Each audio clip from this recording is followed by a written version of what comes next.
Hey, welcome to Chinras கையளவு சமையல். இன்னைக்கு நம்ம பார்க்க போகிறது ஒரு ஹோம்மேட் குலாப் ஜாமுன் தான்.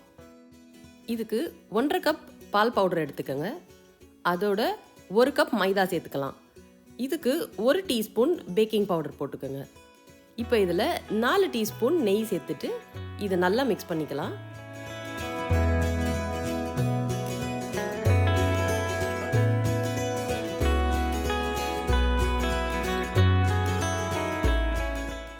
இந்த மாவை இப்படி கையில் அழுத்தி பிடிச்சிங்கன்னா இப்படி நல்லா அந்த ஸ்ட்ரக்சரை பிடிச்சி நிற்கணும். இதுதான் அதுக்கான பதம். இந்த பதம் வந்தபோது நம்ம கொஞ்சம் கொஞ்சமாக இதில் பால் சேர்த்து இதை ஒரு சாஃப்டான மாவாக பிசைஞ்சு வச்சுக்கலாம்.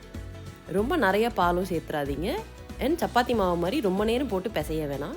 சும்மா அதெல்லாம் ஒன்று போல் கலந்து வர அளவுக்கு பிசைஞ்சால் போதும். இப்போ இது ஒரு 10 நிமிஷம் ஊறட்டும். இது ஊறுற கேப்பில் நம்ம இதுக்கான ஜீராவை செஞ்சிடலாம்.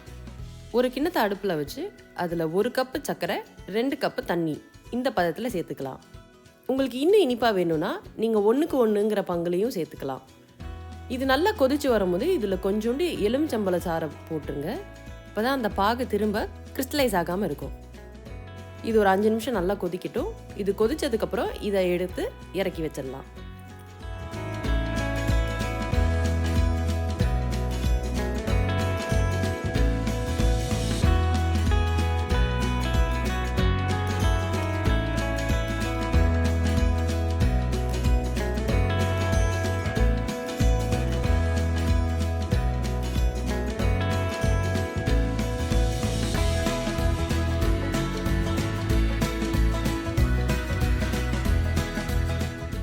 உங்கள் கையில் கொஞ்சமாக நெய்யோ இல்லை எண்ணெயோ தடவிட்டு நம்ம ஏற்கனவே ஊற வச்ச மாவு எடுத்து சின்ன சின்ன பால்ஸாக உருட்டி வச்சுக்கலாம்.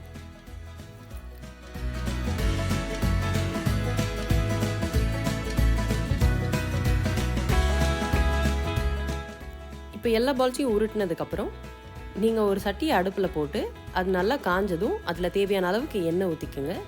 எண்ணெய் நல்லா சூடானதுக்கப்புறம் இதில் ஒரு உருண்டையாக உருட்டி விட்டுடலாம். லோ ஃப்ளேம்லேயே ஃப்ரை பண்ணுங்கள். அப்போ தான் அது உள்ள வரைக்கும் வெந்து வரும். நீங்கள் கூடுதலாக ஃப்ளேம் வச்சு அதை பண்ணிங்கன்னா அந்த ஹீட்டில் வெளிப்புறம் ரொம்ப சீக்கிரமாகவே செவந்துடும். ஆனால் உள்ளே வேகாமலே இருக்கும்.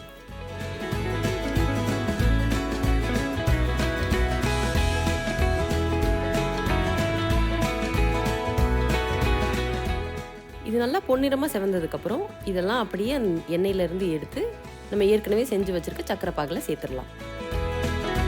இப்படியே நீங்கள் எல்லா குலாப் ஜாமுனையும் செஞ்சு முடிச்சுட்டு அந்த சக்கரை பாக்கில் சேர்த்துருங்க.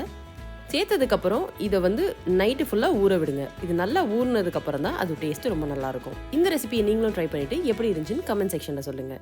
தேங்க்ஸ் ஃபார் வாட்சிங் the video. Please like, share and subscribe. Bye.